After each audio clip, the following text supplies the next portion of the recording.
નમસ્કાર મિત્રો, આજે આપણે SSC English second language poem number 3 growing એટલે કે ધોરણ 10માં અંગ્રેજી દ્વિતીય ભાષાની આપણે પોયમ નંબર 3 કાવ્ય નંબર 3 ગ્રોઈંગ એટલે ગ્રોઈંગનો અર્થ એમ થાય કે વિકાસ થવો, વિકસિત. અહીં આપણે યુવાનીના ઉંમરે એવો અર્થ થાય છે આ પોયમનો, જે આપણે વિગતવાર આપણે આજે સમજીશું. તો સૌપ્રથમ આપણે પેલો સ્ટાન્જા જોઈએ મિત્રો. પહેલા સ્ટાન્જામાં કવિ એમ કહેવા માગે છે, I am leaving now to slay the foe. Leaving એટલે છોડીને જવું, ફો એટલે કે દુશ્મન, મુશ્કેલી, ટુ સ્લે એટલે કે વિજય મેળવવો. અહીં પહેલી લાઇનમાં કવિ એમ કહેવા માગે છે કે હવે હું આઈ એમ લિવિંગ એટલે છોડીને જઈ રહ્યો છું, હું હવે છોડીને જઈ રહ્યો છું. To slay the foe, fight the battles high and low. Battles એટલે કે યુદ્ધો, હાઈ એટલે કે મોટા, લો એટલે કે નાના.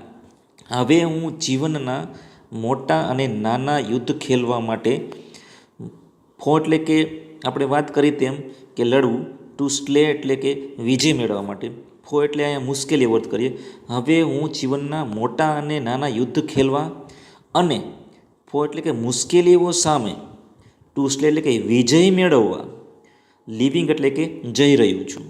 તો પહેલી બે લાઇનમાં કવિ એમ કહે છે કે હવે હું મોટા અને નાના યુદ્ધ ખેલવા માટે અને મુશ્કેલીઓ પર વિજય મેળવવા માટે હું જઈ રહ્યો છું. I am leaving mother hear me go. એના માતાને કવિ એમ કહે છે કે હું જઈ રહ્યો છું માતા, મને સંભાળ, મને સાંભળ. હિયર એટલે કે સાંભળ, મને સાંભળ, હું જઈ રહ્યો છું. ગો એટલે કે હું જઈ રહ્યો છું. Please wish me luck today. લક એટલે કે શુભેચ્છા પાઠવી. આપણે કોઈને કહીએ બેસ્ટ ઓફ લક, એટલે કહે છે કે તું મને શુભેચ્છાઓ આપ, હું જીવનના નાના મોટા યુદ્ધો ખેલવા જઈ રહ્યો છું, મુશ્કેલી પર વિજય મેળવવા જઈ રહ્યો છું. તું મને સાંભળ અને તું મને શુભેચ્છાઓ આપો. માતા, મને શુભેચ્છાઓ આપો, હું જઈ રહ્યો છું. ત્યારબાદ I have grown my wings, I want two fly. Wings એટલે અહીંયા આપણે વાત કરીએ કે વિંગ્સ એટલે પાંખો અને વોન્ટ ટુ ફ્લાય એટલે કે ઉડવું. મારે પાંખો ઉગી નીકળી છે, મારે પાંખો ફૂટી છે. આઈ વોન્ટ ટુ ફ્લાય એટલે કે હું ઉડવા માગું છું, ઉડવા ઈચ્છું છું. કવિ આ લાઇનમાં આપણને એમ કહે છે કે મારે પાંખો ઉગી નીકળી છે. ખરેખર પાંખો ઉગી નીકળતી નથી કોઈ વ્યક્તિને, આ કાલ્પનિક બાબત છે. એટલે કવિ એમ કહેવા માગે છે કે હવે હું કોઈ પણ જગ્યાએ જવા માટે સક્ષમ છું. એ અર્થમાં કવિ એના મધરને કહેશે, માતાને કહેશે કે મારે પાંખો ફૂટી છે. આઈ વોન્ટ ટુ ફ્લાય એટલે કે હું ઉડવા માગું છું, હું આગળ જવા માગું છું. Next stanza, says my victories where they lies. Says પહેલો શબ્દ વર્ડ આવે છે સેઝ, તો આપણે એને સીજ બોલીએ. Seize my victories where they lie. Seize એટલે કે પડાવી લેવું અથવા આપણે ઝૂંટવી લેવું, આંચકી લેવું અર્થ થાય છે. તો આ લાઇનમાં કવિ એમ કહેવા માગે છે કે વિક્ટરીઝ, વિક્ટરી એટલે વિજય, વિજય ગાથા, મારી વિજય ગાથા, મારી જીત જ્યાં પડેલી હશે, લાઈ એટલે કે પડેલી હોવી, મારી જીત જ્યાં પડેલી હશે ત્યાંથી હું તેને સીજ એટલે કે આંચકી લઈશ. સીજ શબ્દ આપણે ઘણીવાર સાંભળેલું હોય કે ઘણી વખતે ઓટો કંપનીઓ છે એ ગાડીઓ સીઝ કરતી હોય છે, પાછી ખેંચી લેવું છે. એટલે એ અર્થમાં seize my victories where they lie, મારી જીત જ્યાં પડેલી છે ત્યાંથી હું તેને આંચકી લઈશ, એટલે મારી જીતને હું મેળવી લઈશ. I am going mom but please don't cry. આગળ પાછું એના મધરને સંબોધીને કવિ એમ કહે છે કે માં, હું જઈ રહ્યો છું પરંતુ તું રડીશ નહીં. પ્લીઝ ડોન્ટ ક્રાય, મહેરબાની કરીને તું રડીશ નહીં. Just let me find my way. એટલે આગળ એમ કહે છે તું રડીશ નહીં, મને મારો રસ્તો શોધી લેવા દે.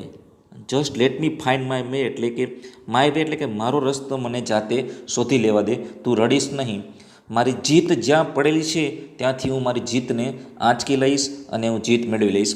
એ અર્થમાં કવિ તેના મધરને વાત કરે છે, તેની માતા સાથે આ રીતે વાત કરે છે. આઈ want to see and touch and here. હવે આ લાઇનમાં કવિ એમ કહે છે કે એની માતા સાથે પહેલાં આગળ વાત કરે છે ત્યાંથી એમ બોલે છે કે તેના જીવનની અંદર તેના રસ્તામાં કેવા કેવા મુશ્કેલી આવશે તેના વિશે વાત કરશે. I want to see and touch and hear though there are dangers there are fierce.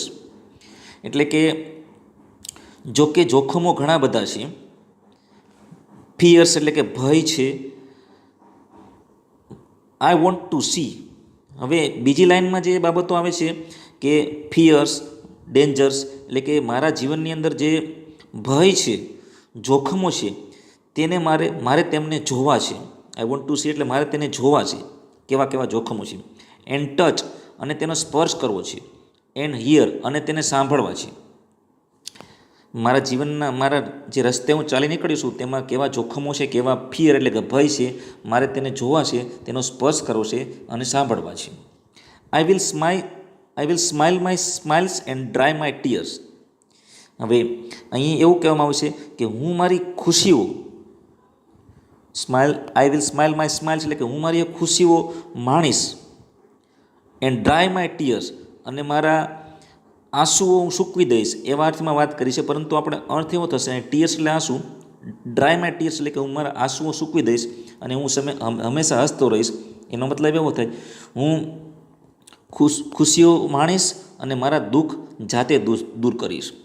Dry my tears એટલે હું આંસુ નહીં બહાવું, પણ હું તેને દૂર કરીશ દુઃખને અને હંમેશા ખુશ રહીશ. Next, please let me speak my સે.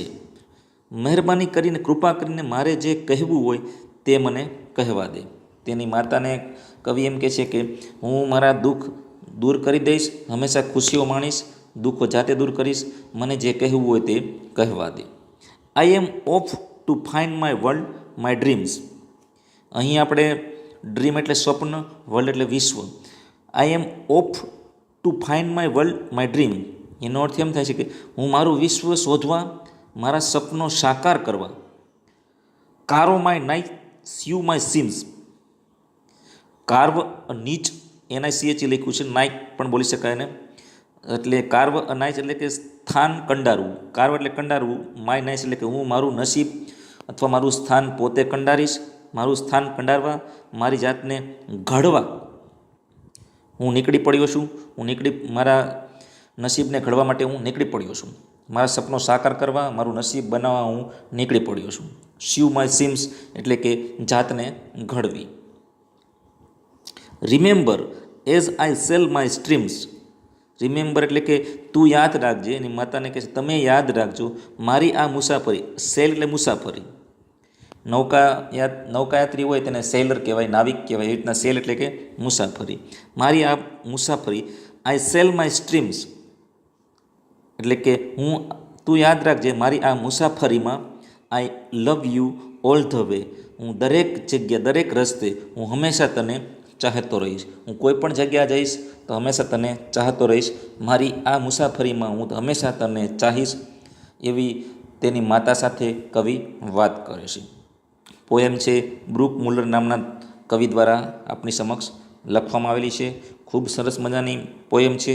આ પોએમમાંથી આપણને એવો બોધ મળે છે કે કવિ અમુક સમયની ઉંમરે તેની મધર સાથે એવી વાત કરે છે કે હું હવે કોઈ પણ મુશ્કેલી આવે તો તેનો સામનો કરવા માટે, તેની સાથે વિજય મેળવવા માટે સક્ષમ છું. તમે મને જવા દો અને તમે રડશો નહીં. Thank you for watching. જય હિન્દ, જય ભારત.